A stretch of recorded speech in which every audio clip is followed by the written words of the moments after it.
Hey everybody, welcome back to This Day in History. It is September 8th, 2024. Um, it's a special day. So, as you know, it's not about the year, but it's about the magic of the date. And what is magical about today is that it is my cousin's 35th birthday. So, happy birthday, cuz. Love you very much. I hope you have a great day. So, um, we got quite a bit to get into, so let's get into it. All right.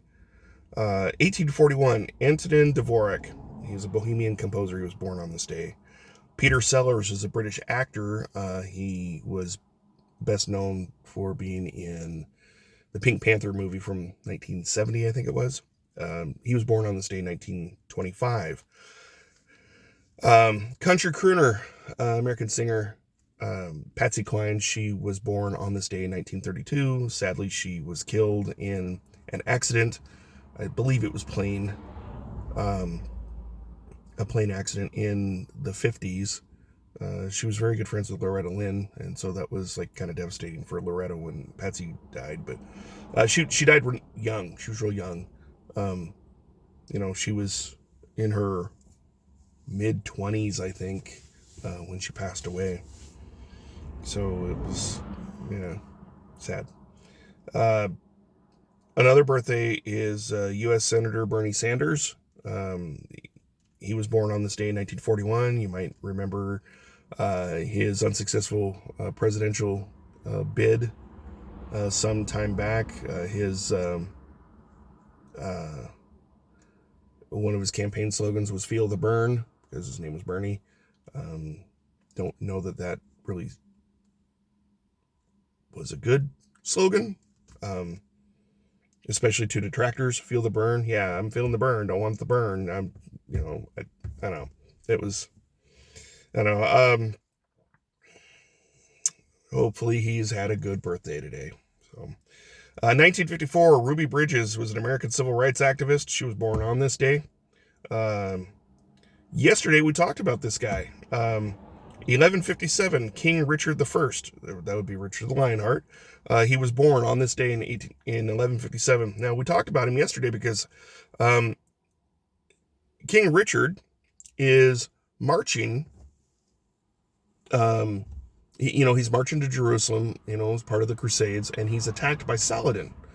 And while he was initially caught off guard, he did manage to hold and launch a counteroffensive later that evening, and then he pushed Saladin back and defeated him, defeated him in the sense that like he pushed him back, and that battle went to the Lionheart. Mind you, this is all the day before his birthday, and it slowed his march to Jerusalem. But so that battle was yesterday, and today is his birthday. So, Richard the Lionheart, may you rest well, may you rest in peace. History. 1504 is the year. Michelangelo's David is unveiled in Florence. It would become one of the most widely known pieces of art ever. It was, it's a pretty significant piece of cultural art from the Renaissance period. 1664, as part of the Anglo-Dutch Wars, the Duke of York, later known as James II, he took New Amsterdam, and then they renamed it New York. So if you've ever wondered where New York got its name from, they got its name from the Duke of York, who won that area as part of the Anglo-Dutch contest. So there you go. 1781, General Nathanael Greene defeats Lieutenant Colonel Alexander Stewart at the Battle of Utah Springs.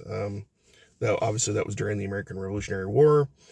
1930, this little American company known as 3M, if you do any kind of packing or you do any kind of moving or you should know what 3M is.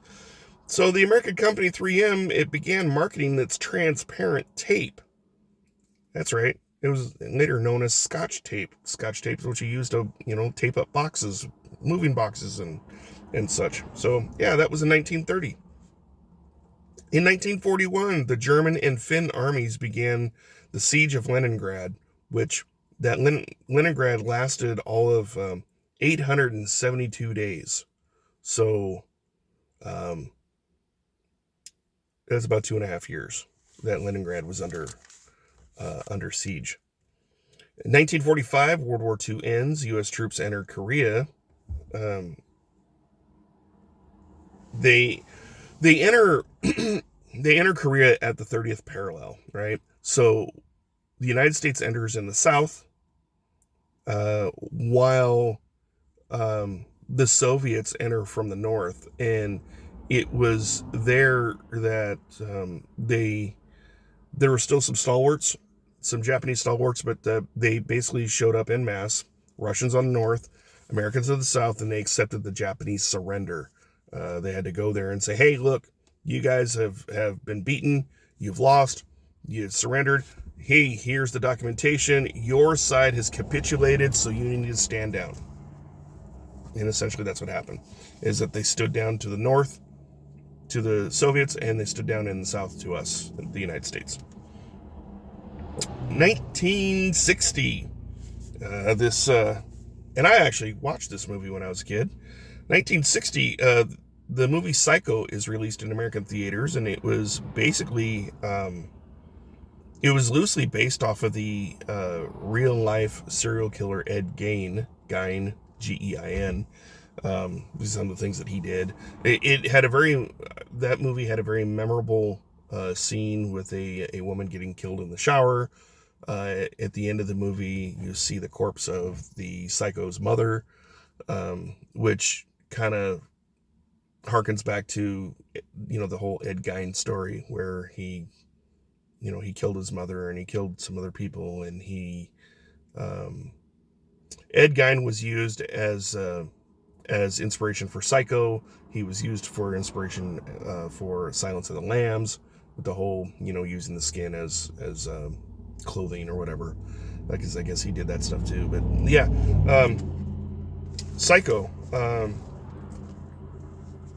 was released on this day in 1960. 1966, another release. Star Trek airs for the very first time on American television. 1974. It is on this day in 1974 that Gerald Ford pardons former President Richard Milhous Nixon of any wrongdoing, any illegal actions that he may have been involved in regard to Watergate. Basically what that did is he pardoned, Gerald Ford pardons Nixon, and that essentially stopped all legal action against Nixon. So that basically just, because of double jeopardy, in the Constitution, double jeopardy, you cannot be tried twice for the same crime. And he had just been pardoned for whatever crime that they were looking to charge him with. And so that would have violated double jeopardy. And so therefore, anyone, the case that was building against Richard Nixon was essentially scuttled. And that ended Gerald Ford's career, because he was never in politics after he finished out that term ever again. So, 1998, Mark McGwire, he was playing for the St. Louis Cardinals at the time. He broke Roger Maris's 1961 record for the most home runs in a regular season. And I have to wonder, if they put an asterisk next to Roger Maris's record, did they do the same for Mark McGwire? No, I don't think so. Yeah, well, whatever. 2003, German director Leni Riefenstahl. She dies at the age of 101. She was the most influential female director of the 20th century. She was revered and reviled at the same time. She had, during World War II, she had a very close relationship with Adolf Hitler. I like that. She had an association with him, being that she was famous she was a famous movie icon at the time, and so there was a lot of propaganda films that were put out that she directed, that she either she acted in or she directed in or whatever, but she helped promote his agenda through motion picture. And so that's why she's often reviled. But at any rate, it is on this day, September 8th, 2003, that she dies at the age of 101.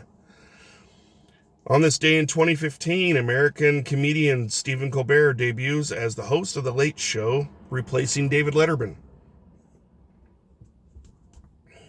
Not a big fan of Colbert. That, to each their own. I remember this day. I was in Kentucky. I was living in Kentucky. So it's on this day, 2022. Elizabeth II, Queen of England, she dies at the age of 96. She served on the throne for more than 7 decades. She was succeeded by her eldest son, King Charles III. She also went down in history as the longest reigning queen. She had, again, more than 70 years she was on that throne. And, I tip my hat to her. She held that country together during their trials and tribulations when it came to, especially during the Battle of Britain, where Germans were bombing the crap out of London, and the RAF was doing all they could to fight off the German Air Force. Yeah, it was. She held her country together.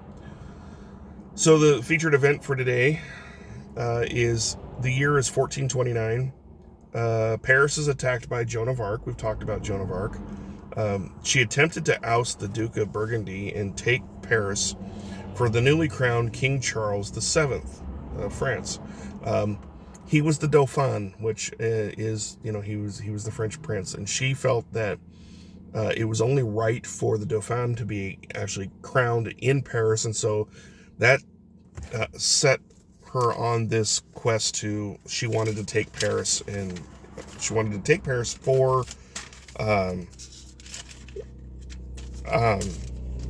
her Dauphin. She would eventually be betrayed by some of her French contemporaries as well as the British, and they would burn her at the stake. They call her a heretic. One of the things that she had always claimed is that she felt that she was led by God to wage this war, to end this war and bring glory to France. So she's venerated now. There are statues of her now, but then she was kind of, a woman waging war. This is, unholy. This is unnatural. She must be a witch, or something like along those lines. It was just, stupid. So that's it for this day in history. I've got to get on down the road. I've got to head on to work. And, yeah. So we will be back again tomorrow for September 9th. And do it all over again. All right. So be well, be blessed, take care, and we'll see you soon.